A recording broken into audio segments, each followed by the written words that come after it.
And welcome to issue 4286 of the Bugle audio newspaper for a visual world with me, Andy Zaltzman. And where else to start than by saying Happy New Year.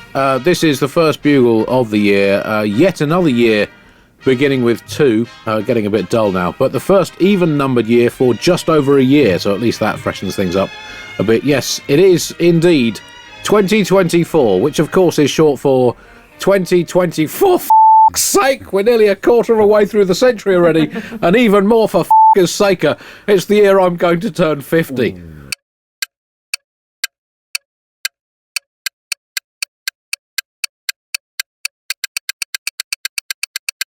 Oh, fuck!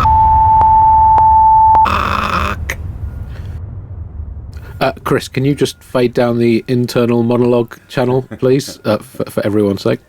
Joining me on this first Bugle of 2024 to hopefully slow down the passage of time with the soothing balm of bullshit, I'm delighted to welcome, firstly, the two humans who are currently Alice Fraser. Welcome back, Alice. Happy New Year. Happy birthday. As well, was your birthday a couple of days ago as we record. How are you? How was your 2 days ago, as the crow flies through time, was my birthday. I'm currently buffering at 92%, as they say in the pregnancy game. They don't say that. I have, in theory, I have 3 weeks to go. Right. But from the amount of aggression that this small person is showing, I feel he's ready to make his entrance at any minute. If I step off a curb wrong, yes, we're in for it. I think actually neither of our children made it to the full 100% pregnancy mark, but yeah, you know, only 92, solid effort. Well, also my toddler has a habit of headbutting me in the stomach, which I feel is like. That's the sort of the evolutionary desire to mark out territory, I guess. You know, you can't. That's millions of years in the making.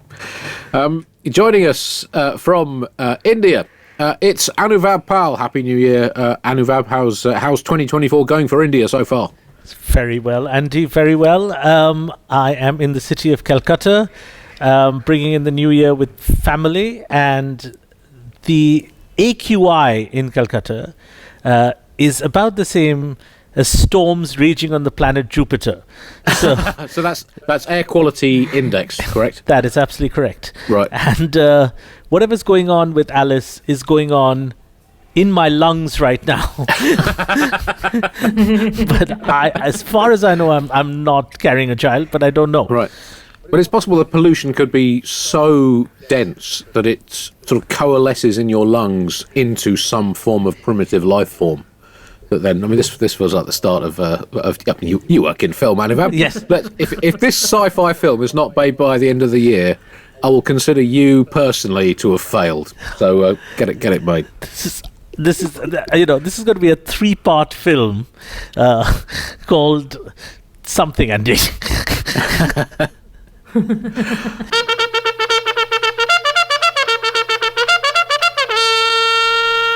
This is the first Bugle of the year. As I said, 2024 to be precise, a year that is predicted by experts to be the joint longest of the decade so far.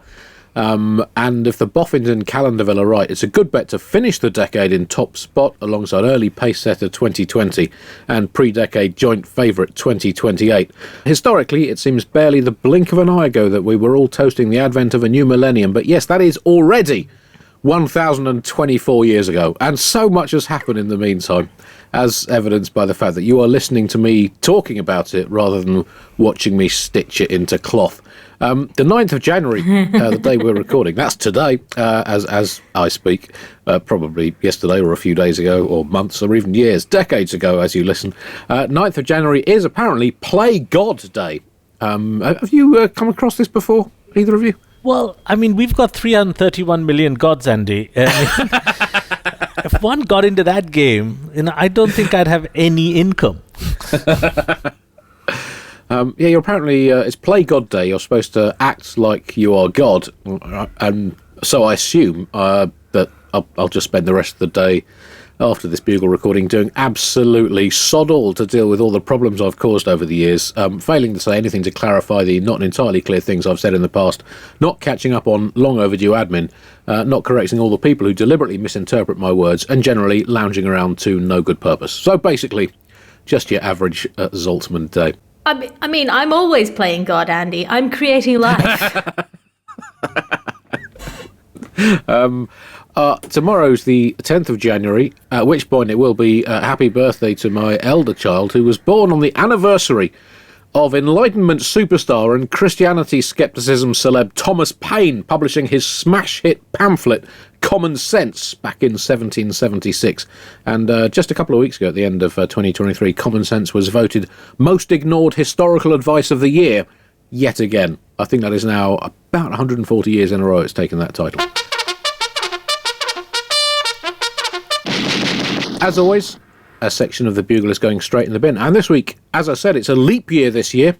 So we have a special section explaining leap years, answering some of the questions you all have about leap years, including why are there leap years? Answer, no one knows. But they kind of work. The most commonly accepted explanation is either that Jesus accidentally miracled an extra day into February when he was doing a Messiah training holiday camp as a teenager, or that the ancient Greeks just chucked an extra day into every 4-year Olympic cycle to do bag searches on all the spectators entering the stadium at Olympia. Why are leap years called leap years? Well, that's because jumping used to be illegal under the theocratic regimes of the late first millennium, apart from on one extra day every 4 years when everyone was forced to jump up and down for the whole day to try to waken up the soil so plants would grow more enthusiastically over the next 4 years. Another leap year fact, Brexit Britain is set to abandon the leap year. Instead, we're going to introduce our own Brit-tastic super day, the Brexieth of Brextember, which will be a special 60-hour super day once a decade, rather than having 2.5 leap years per decade on average, where everything will be legal as long as you're wearing Union Jack underpants on your head. And a couple of final leap year facts. Paleocalendrologists have calculated that the first leap year was in about 4.5 billion BC. And legend has it that if you hold your breath for the entirety of a leap year, you either become immortal or you die. Also, as it's New Year, first Bugle of the year in the bin this week, we have a New Year, New You section. How to care for your brand new yew tree that your pun-addicted friend bought you as a New Year's gift, including tips on how to stop the roots going down too deep and annoying the people who live in the flat below you. We'll deal with the sheep next week. Then in subsequent episodes, the ancient Chinese reeded wind instrument, the river in Guangxi province diverted to run through your home, the slightly confused and understandably agitated 59-year-old Japanese TV personality, actor, writer and former model, and the large suitcase full of contraband uranium. That New Year, New You section also in the bin. Oh, it's good to be back.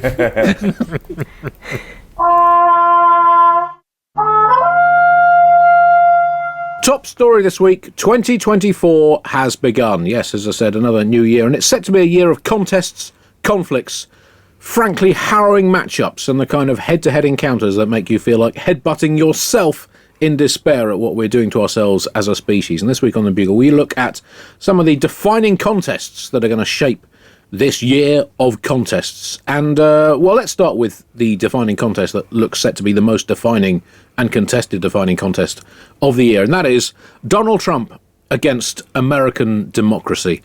Are you both excited at the prospect of, 10 months now of pure, unadulterated, inescapable Trumpian horror?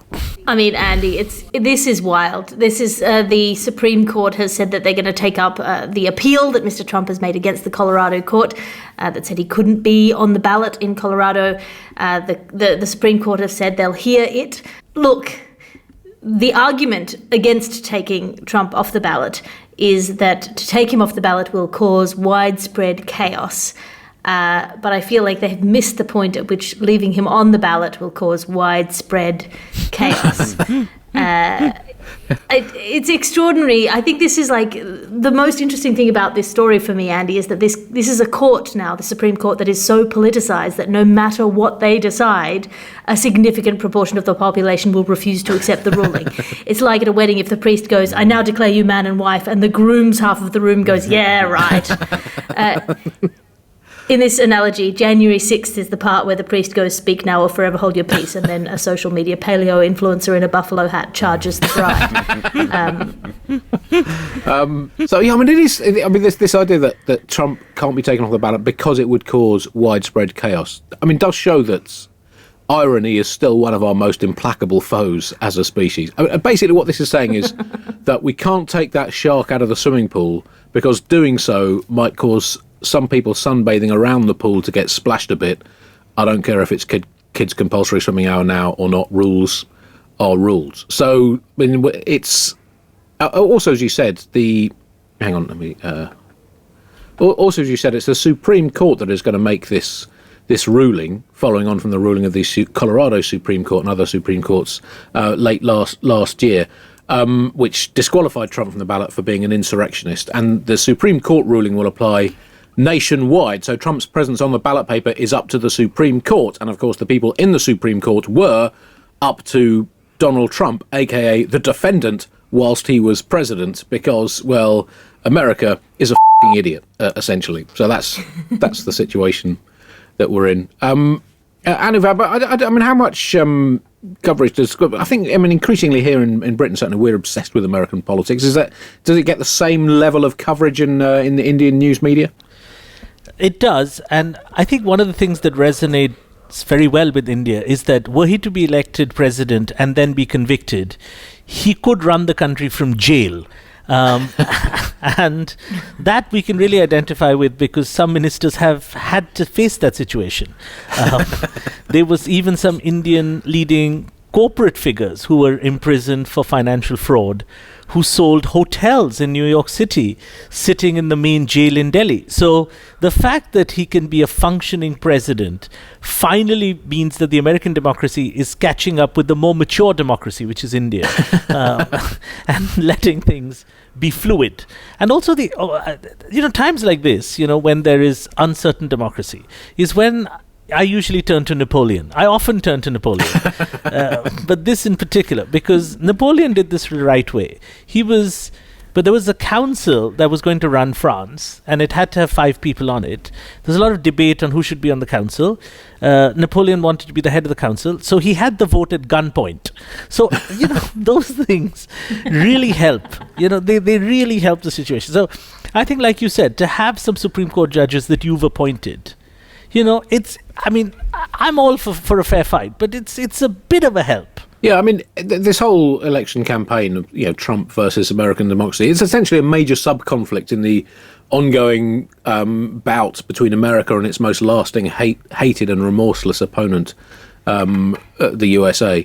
And Trump, obviously, the bloviating fuckpig, the grand wizard of groundless whinging, the undisputed archduke of arseholitude and dickwaddery, the foremost living example of the disappointingly tenacious mammalian species which goes by the Latin name Cancerus cantankerus, by this time next year could be set to move into either the White House or, as you said, Anuvab, a maximum security penitentiary, or both, or a specially configured maximum security White House that can double up as both. I mean, these are, frankly, bizarre times. American democracy has never quite been the beacon of freedom, justice, choice and hope that it is like to crack itself up as. This it has in common with, for example, all other democracies, ever since the ancient Athenians first thought to themselves, oh shit, we've f***ed this right up, guys, with considerable emphasis on the word guys, despite which it took another 2,300 odd years before democracy took a radical punt on allowing women to help out with the voting schmozzle. But at the moment, Trump, Biden 2 is looming over the Democratic year like Freddy Krueger over a toddler's playpen.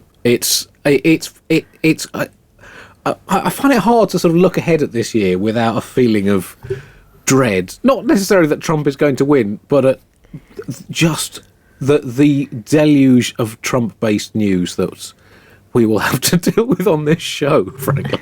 So what it does say, American democracy is And, saying this from Britain, I realise that these are thin, icy legs we are standing on, if I may mix various metaphors. American democracy is in an advanced and seemingly incurable state of self-inflicted necrosis, to the extent that if the Abraham Lincoln sandwiching triumvirate of presidential uselessness that was Franklin Pierce, James Buchanan and Andrew Johnson were to be howked back from the dead in the form of a three-headed warthog to run on a presidential ticket alongside a shipping container full of rotting doner kebab meat as vice president, I think a lot of Americans would think, yeah, maybe this is a better option. That is the state where, rumours are just reaching us that the Statue of Liberty is considering quitting and accepting a big money offer to join the new Saudi Arabian Sculpture League, whilst the Lincoln Memorial, if Trump wins in November, is set to be reconfigured to show the 1865 assassinee of the year not sitting contemplatively on an armchair, but kneeling over a toilet seat, vomiting uncontrollably. So that is where we are. Good luck, America. We will have full, exclusive coverage of the American election. Sorry, I'm going to do that again. We will have full, exclusive coverage of the American election process through the year as we try to retain a microscopic trace of optimism that democracy is not dead. Andy, look, the Democratic National Party are desperately looking for a 50-year-old. So, and you're looking for a bit of a change. So if it's not the marriage, would you consider the American presidency as an alternative? Right. To be honest, I'm not really a big fan of, divorce at the moment in my life, partly because I like my wife and I hate admin. So those are two reasons for not getting divorced. So it does running for the American presidency, I think, would be less hassle. Frankly. Yeah. Andy, I'm not saying you need to get divorced. I'm saying your cohort are getting divorced. You can cut out the middleman, stay married, and just get a mattress on the floor somewhere to express your need to feel young again. And I have, the private life thing is between you and Alice. I've been recruited by the Democratic National Party to ask anyone who is under the age of 82 if they'd like to run. And you're the first person I've spoken to in weeks. So I was just thinking. Okay, all right. There's a few little glitches. I don't think I was technically born in the USA. My mother was born in the USA. I don't know if I can sneak in on a I feel technicality. Like what's happening now in American politics with these two rather elderly representatives is a macrocosm of what's happening in pop culture, which is that you can't make references anymore because pop culture is increasingly siloed into little algorithmic things. So if you want to get a universal reference, you have to go back to the 90s. And I think that's what's happening here with the politicians, because anyone who's younger than about 65, you go, who? Yeah, it is. I think I mentioned this before on the Bugle that Bill Clinton is still the second most recently born American president, and he was last president of a long time ago. I think an American president can come from Tunbridge Wells. I don't think there's any law about that. I think there is actually, but laws, as we've discovered. Yeah, otherwise we'd have had Arnie 4 times already. Come on. We've discovered that laws are often more malleable than the lawyers make us believe. If you've got Bitcoin, Andy, I know someone who does great fake ID.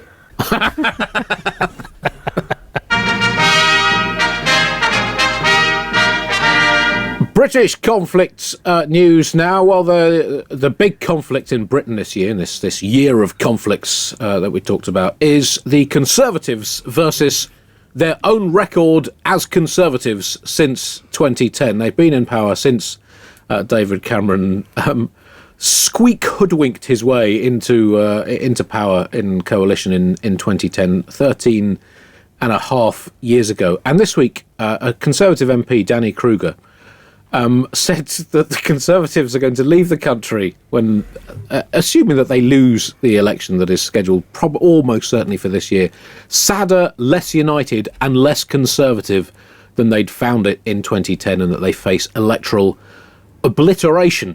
So sadder, less united, less Conservative. I think, was that a Radiohead lyric? I forget. It's been a while since I listened. But we are set for an election almost certainly this year. We don't have the same fixed election schedule as America and various other countries. We prefer to leave it up to the sitting Prime Minister and their government to just decide when to put their head into the democratic crocodile's mouth. So it can be any point up to 5 years since the last election, with, I think, even a bit of leeway at the end of that. So it could technically be in January 2025, the election. But people seem to think that it's most likely to be either October, to give the government more time to make Labour's job even more impossible when they take over, or May, because elections have tended to be in May, or any other time. That's the way. It's basically jazz, essentially, calling an election in Britain. It's more about when you don't call it than when you do.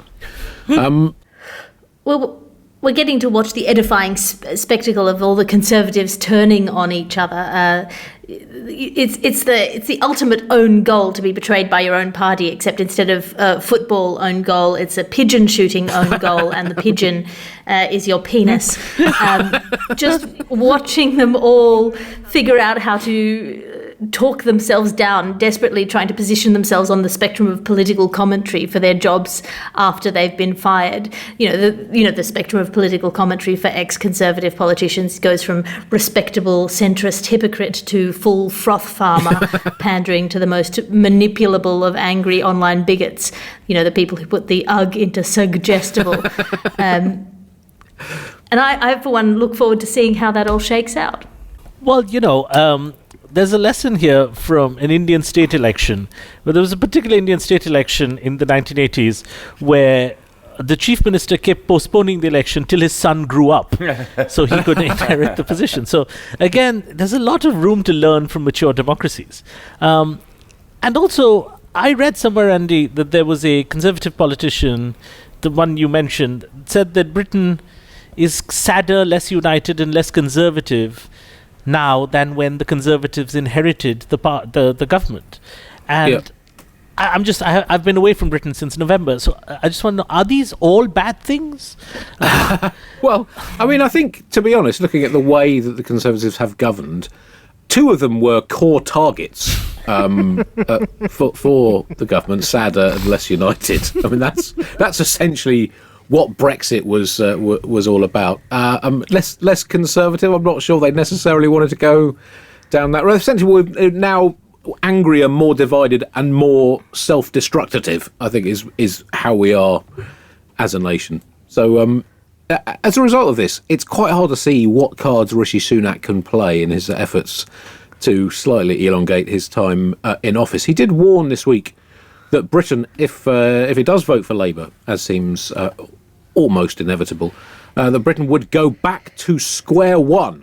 And, well, frankly, looking at how things are going on whatever square we're on now, square one sounds almost deliriously utopian. Just flatten everything, start with a nice brand new henge and take it from there. See if we can it up less badly this time around. When you're on square 62, the vortex of everlasting despair square, which automatically loses you the game and features a snake all the way off the board into some kind of threshing machine, square one is an attractive option.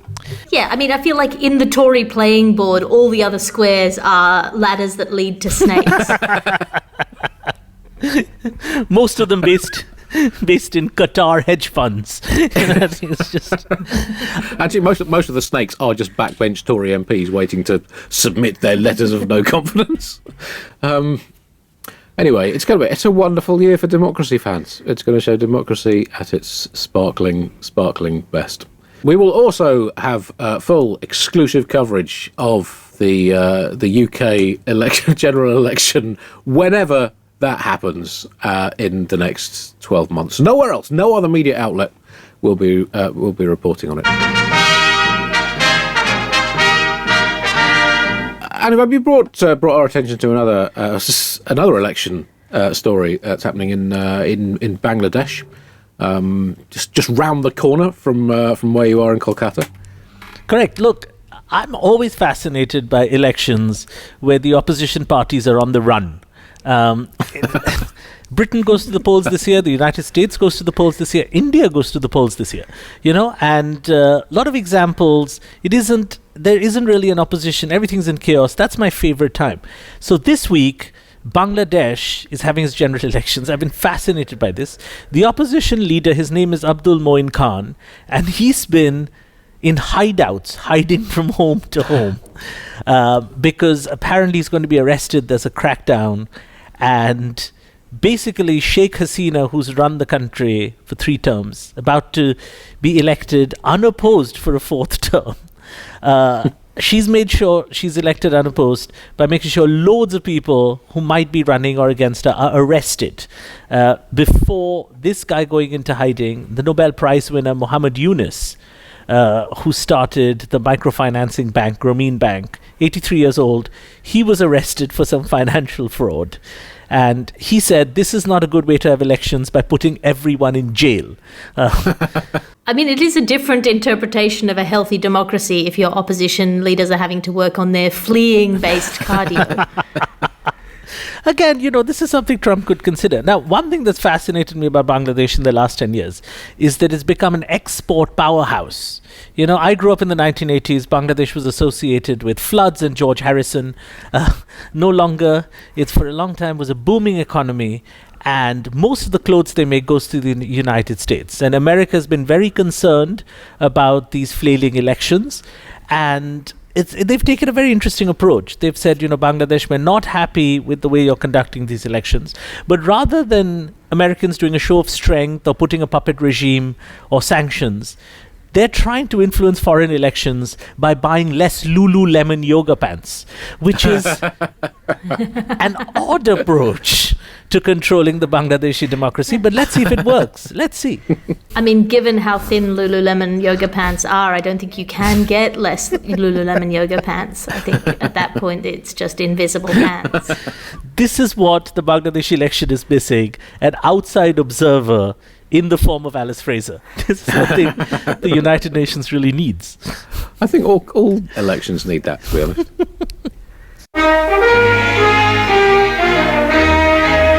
Well, another one of the key contests of the year, once again, is humanity versus technology. And increasingly, this is a contest that has been going only one way, and really we're just looking for the odd consolation goal at this point.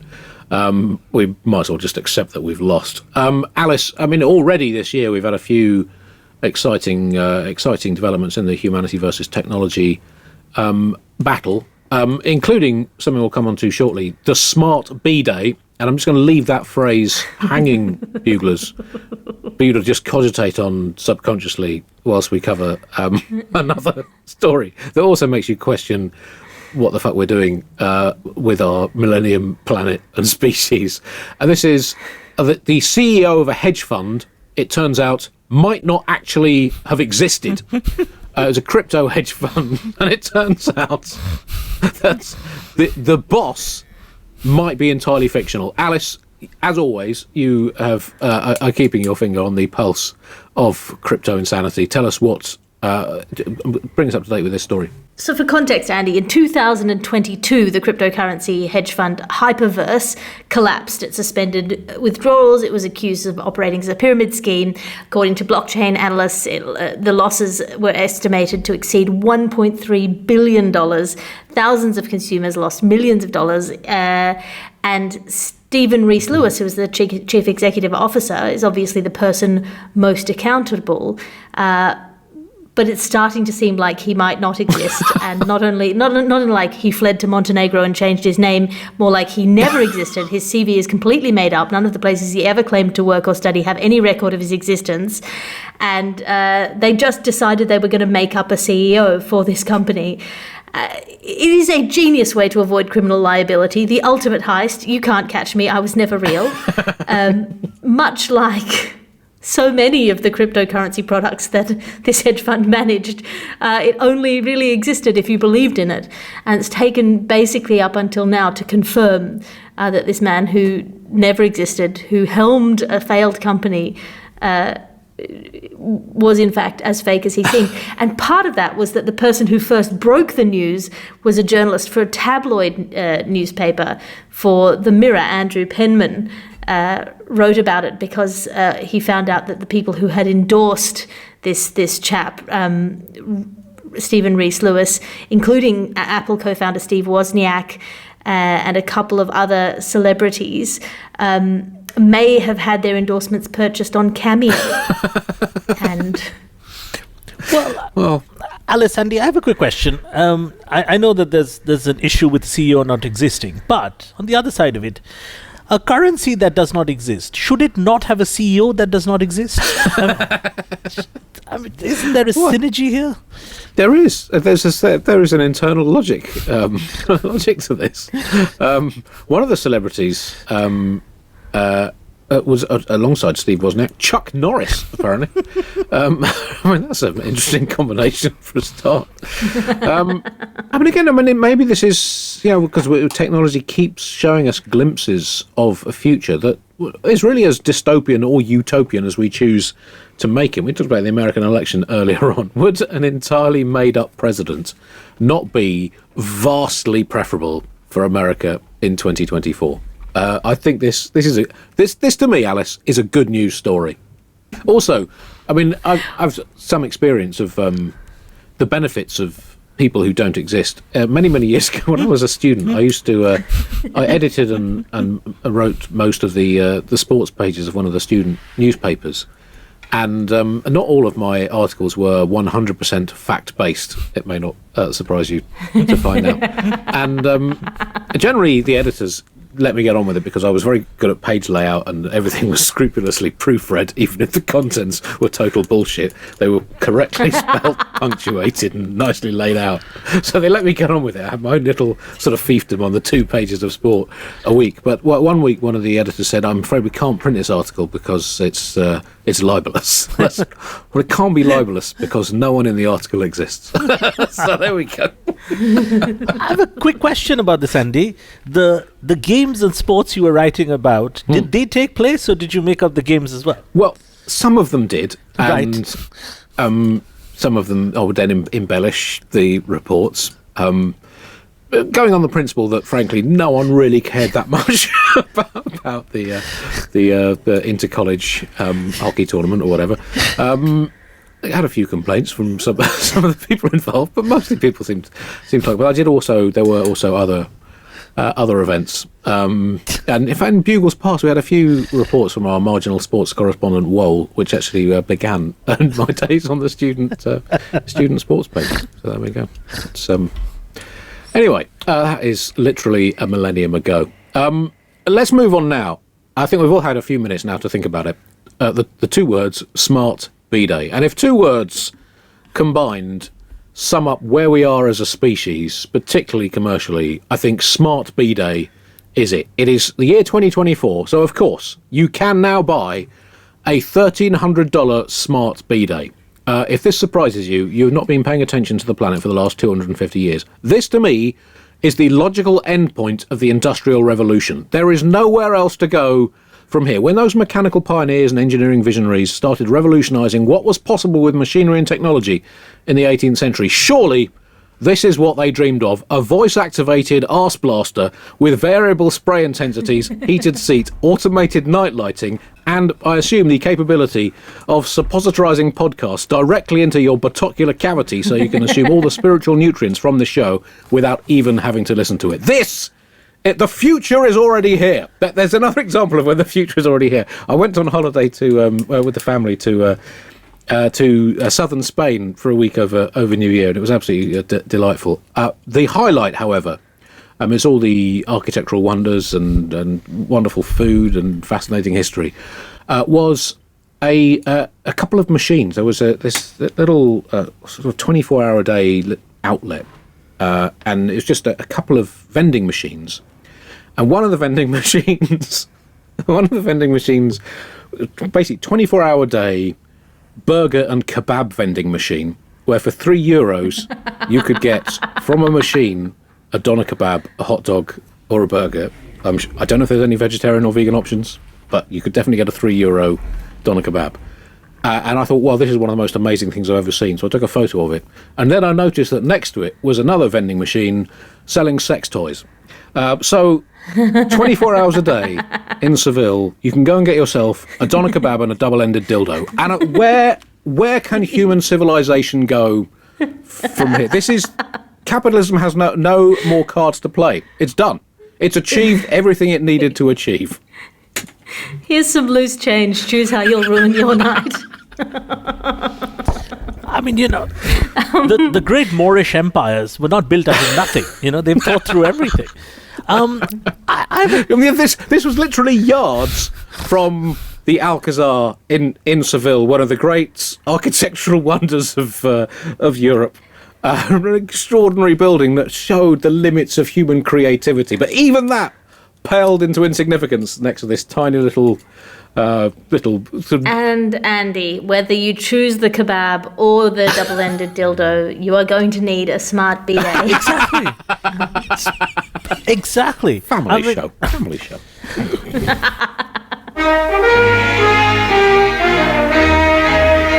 So that is the end of the first Bugle of 2024, a year that will see history being made, as indeed all years do, of course. But this year, the best kind of history, Bugle history, because in just a couple of months, the number of full Bugle episodes since we relaunched in the post-John Oliver era in 2016 will pass the number from the pre-everyone who isn't John Oliver era.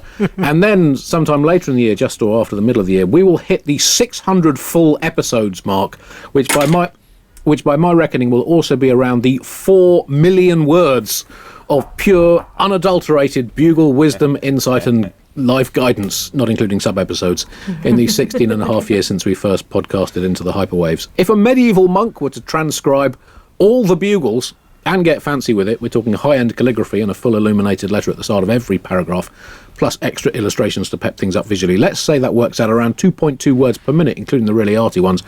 And assuming he puts in a decent shift over a regular working week, well, he'd be writing out these exact words in approximately 16 and a half years' time, by which time I would have done another 600 episodes, and they'll be wondering, like some of the rest of us, what the he's done with his life, and hoping that Brother Thomas stuck to his promise to transcribe all the sub-episodes, spin-off sports-based shows, and Alice's various shows, The Gargle, and all the others as well. So, it's a historical year, and do join us to celebrate that history in March on our UK live Bugle tour. Details at thebuglepodcast.com and elsewhere on the internet. And I want to finish on a sort of hopeful note for the year, and proof that social media can still be a force for good as well as a force for gratuitous anonymised hostility, barking bile into a logic-proofed echo chamber, and the fostering of psychological anguish as elongated muskehound, to give him his full unshortened name, does his bit to reduce our species to a whimpering relic of its former self. On X, formerly known as Twitter, formerly known as X, formerly known as Twitter, what's David Malone tweeted to us, or X'd to us, what is surely the image of the millennium so far. He tweeted this. In the last Bugle podcast of 2023, Andy asked if someone could invent a new number for 2024. I have generated a 2,960 digit, brackets probably prime number that has brackets probably never been used by humans before.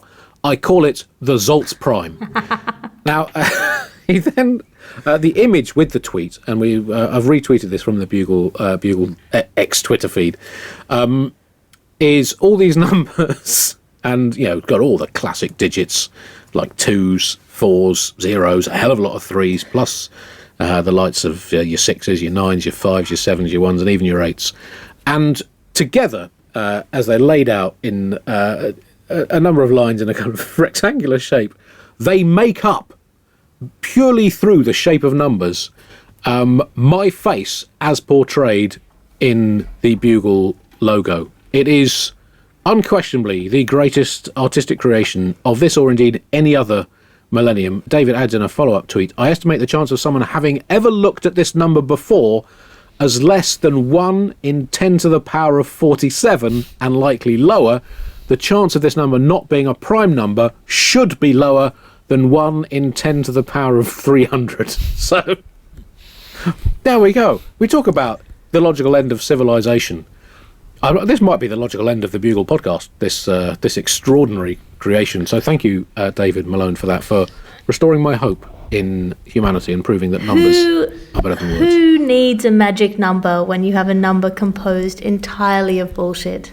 That's a truly beautiful thing. It's a fascinating work, Andy. I've been looking at it. I've been looking at the numbers. And if it is a prime number, and it is the Zaltzprime, right? You could be on the verge of a mathematical discovery in that there is no number in the world that can be divided, like a prime number is divided by itself and one only. There is no number in the world that is divided by Andy Zaltzman and one only. Yeah. I mean, it's real art. You can tell because the ones follow you around the room.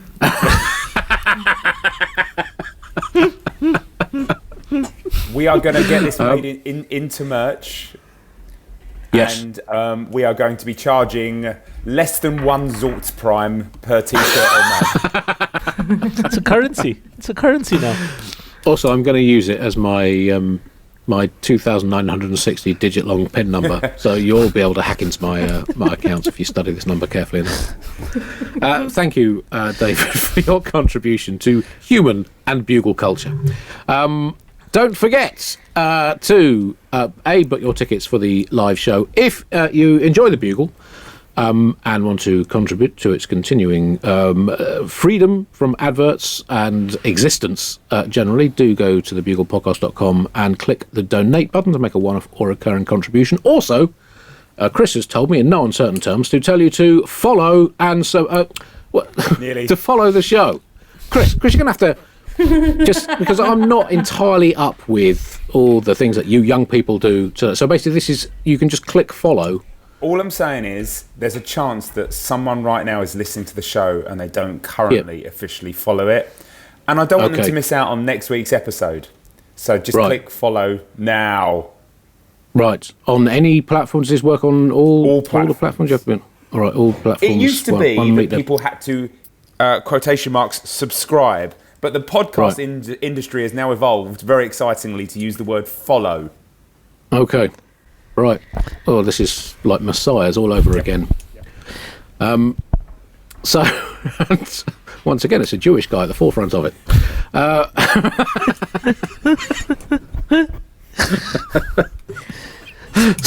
Well, yeah. I mean, I did accidentally just compare myself to Jesus, and I'm feeling quite dirty about it, to be honest. But anyway, there you go.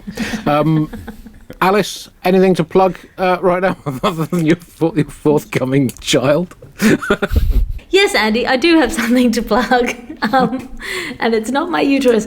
I have two specials that are now available, a baby bundle price on Go Faster Stripe. If you go to Go Faster Stripe and look up Alice Fraser, my last 2 hour-long specials, Kronos and Twist, are available there for £10 for the pair of them.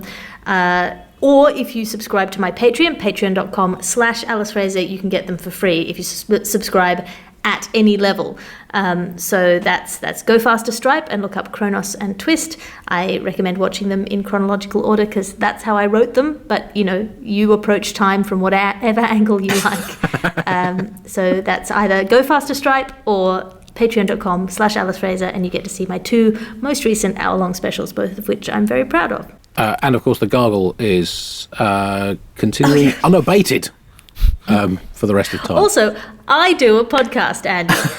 It is the sister podcast to this podcast. It is the Sonic Glossy magazine for the Bugle's audio newspaper for a visual world. We are currently recording special episodes to cover the period during which I'll be, off in baby dimension. So you will have uninterrupted listening if you, I assume, follow the gargle on all of your podcast listening platforms. Anuvab, anything to plug?